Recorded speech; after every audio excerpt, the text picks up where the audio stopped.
क्या आप भी बन सकते हो करोड़पति? क्या आपके सपने भी पूरे हो सकते हैं? क्या आप ढूंढ रहे हैं कोई सही तरीका? आप ना करें चिंता तब तक आपका अपना मनी डिजायर चैनल है जब तक। आंकड़े वो जो हकीकत बयान, तरीका वो जिससे हर हाल में कामयाबी।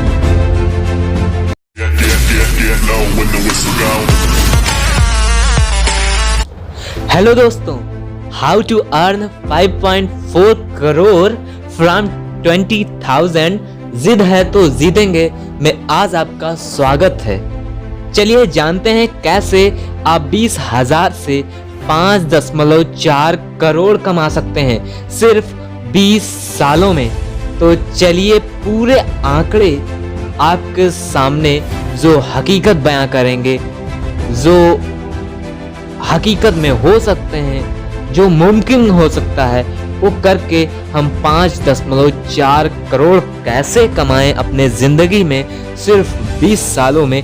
चलिए जानते हैं। दोस्तों, वीडियो अगर अच्छा भी लगे तो लाइक, शेयर एंड सब्सक्राइब करने की कोई बाध्यता नहीं, क्योंकि मेरा मानना है हिम्मत है मदद तो मदद है खुदा, ऊपर वाला देगा तभी हम ग्रोथ कर पाएंगे, हमारा प्रोग्रेस होगा, हम आगे बढ़ पाएंगे।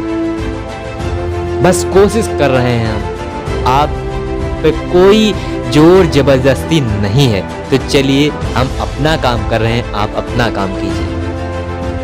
कुछ लोग कमाते तुम्हारे जितना ही हैं पर लगाते कहीं और हैं, आप लगाते कहीं और हैं। वो अमीर बन जाते हैं और आप वहीं के वहीं रह जाते हैं। तो चलिए जानते हैं कि कैसे आप भी 5.4 करोड़ कमा सकते हैं। क्या है तरीका जिससे आप कर सकते हैं?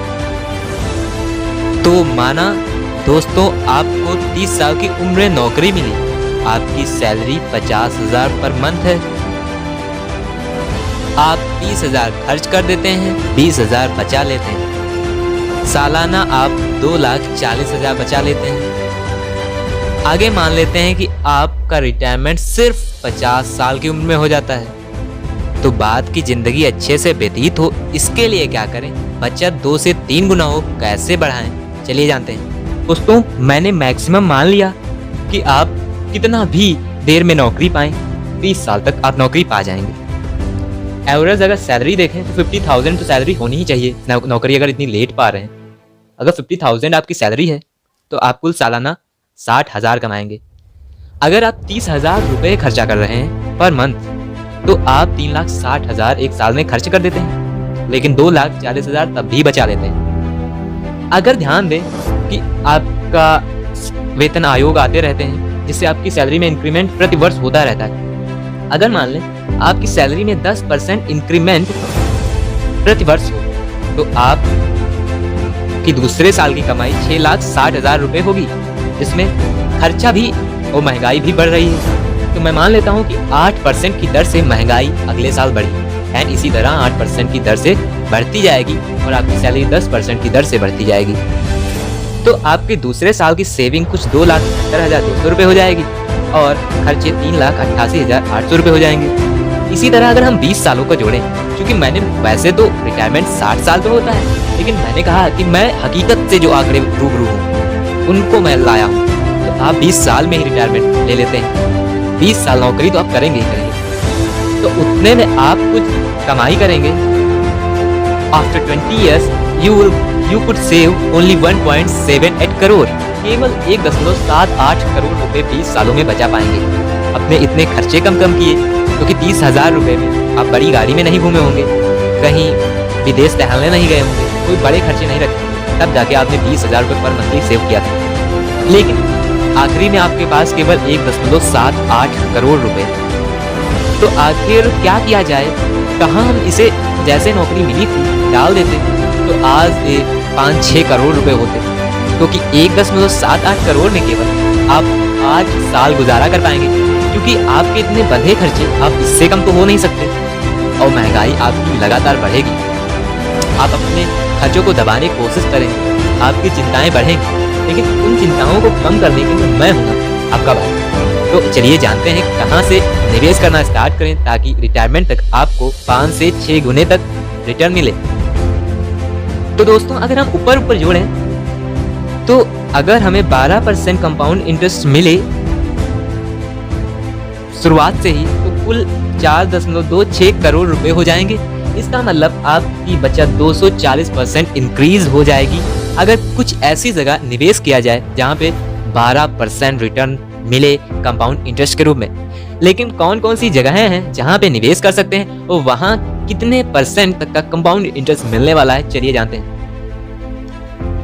तो दोस्तों, आप सबसे पहले fixed investment instruments like bank FD, mutual funds and many so on, इसी तरह की चीजें, एंड इक्विटी शेयर, इसका मतलब शेयर मार्केट, एंड थर्ड है रियल एस्टेट, एंड फोर्थ है कमोडिटी गोल्ड एंड सिल्वर। आपने कमोडिटी नाम नहीं सुना होगा, इसलिए मैंने गोल्ड एंड सिल्वर रख दिया, जहां पे आप इन्वेस्टमेंट कर सकते हैं। लेकिन इनके रिटर्न्स क्या हैं, इन्हें भी जानना जरूरी है। तो आपको फिक्स्ड इन्वेस्टमेंट में 7% रिटर्न दिखाई पड़ रहे हैं, क्योंकि डीसीबी बैंक 7% के आसपास एफडी रेट देती है, जो कि मुझे पता है। आपकी बैंक कितना देती है मुझे नहीं पता, मैक्सिमम डीसीबी बैंक ही देती है जहाँ तक मेरा नॉलेज है। Equity 15% and real estate no idea. Real estate में आप 20,000 बचाएंगे तो कहीं 10-12 साल बाद इन्वेस्ट कर सकते हैं, क्योंकि वहाँ पे 30-40 लाख रुपए से कम में कुछ होगा नहीं। हाँ, इससे मुनाफा हो सकता है, आपका जो ज़मीन जायदाद हो वो उसकी कीमत बढ़ जाए समय के साथ, या आप उसे किराए पे उठा दें तो वहाँ से आपका कमाई हो सकती है। अगर आप गोल्ड सिल्वर खरीद के डाल दें, अभी आपने देखा गोल्ड सिल्वर में काफ़ी तेज़ी देखने को मिली है।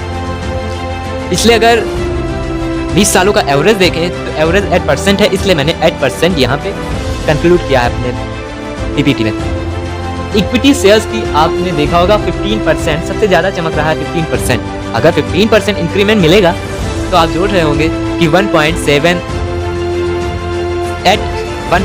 करोड़ में अगर 15% मिल जाए तो 5.4 करोड़ हो जाएंगे। लेकिन क्या गारंटी है कि आपको 15% ही मिलेगा? तो आपको हम बता दें दोस्तों, अगर शेयर मार्केट में पिछले 15 सालों का हिसाब देखें, CAGR compound annual growth rate वो 15% है। इसका मतलब ये है कि शेयर मार्केट में लिस्टेड वैल्यूएबल कंपनीज में अगर आप रुपए डाल रहे होते तो आपको 15% का कंपाउंड इंटरेस्ट रेट के सहित रुपए रिटर्न में मिलता। इसका मतलब कि आप अगर शुरुआत से इन्वेस्टमेंट वहां करते तो लास्ट में 5.4 करोड़ पे पहुंच जाएंगे। लेकिन इसमें कुछ कंपनीज ऐसी भी हैं जो कि 20% तक का रिटर्न दे गई, तो यहाँ पे आपको 20% रिटर्न मिलेगा। उसे मैंने कंक्लूड क्यों नहीं किया, क्योंकि मुझे पता है कि हकीकत क्या है। तो हकीकत हम एवरेज रेट लेते हैं। एवरेज यही है कि आपको 15% रिटर्न 1.78 करोड़ पे मिलेगा, जिससे आपकी सेविंग 5.4 करोड़ बन जाएगी आफ्टर 20 इयर्स। तो दोस्तों, आपको जानकारी नहीं होगी इक्विटी शेयर्स में कैसे इन्वेस्ट करें, कहाँ पे क्या होता है, कैसे टेक्निकल एनालिसिस, आपको लग रहा होगा बहुत रिस्की है, जुआ है, मैनिपुलेटेड होती हैं चीज़ें, इसे जानना बहुत मुश्किल है। ऐसा कुछ भी नहीं है। अगर आप हमारे साथ जुड़े रहेंगे, हमारे वीडियोस देखते रहेंगे, मैंने सीरीज शुरू कर दी है। सीरीज का पहला ही वीडियो है कि शेयर मार्केट फॉर बिगिनर्स का पहला वीडियो कि निवेश क्यों करें आखिर। दोस्तों, आपने इंडिया चाइना बॉर्डर के हालात जरूर देखे होंगे। आपका खून खौलता होगा कि बॉर्डर पे होता तो मैं भी कुछ करता। लेकिन दूसरी जंग इंडिया इकोनॉमिक की लड़ रही, इकोनॉमी डाउन हो रही, उसमें प्रयास करके, आप छोटा सा प्रयास करके जीडीपी ग्रोथ को बढ़ा सकते हैं। छोटे छोटे प्रयासों से काफ़ी ज़्यादा नतीजे निकल के आते हैं। आप इन्वेस्टमेंट करके जीडीपी ग्रोथ में प्रयास कर सकते हैं। आप इन्वेस्टमेंट करने का तरीका जानना चाहते हैं, हमारा चैनल हर एक तरीके को, एक से एक अच्छे तरीकों को आपके सामने पेश करेगा। आप यहाँ देखकर इन्वेस्टमेंट करना शुरू कर सकते हैं।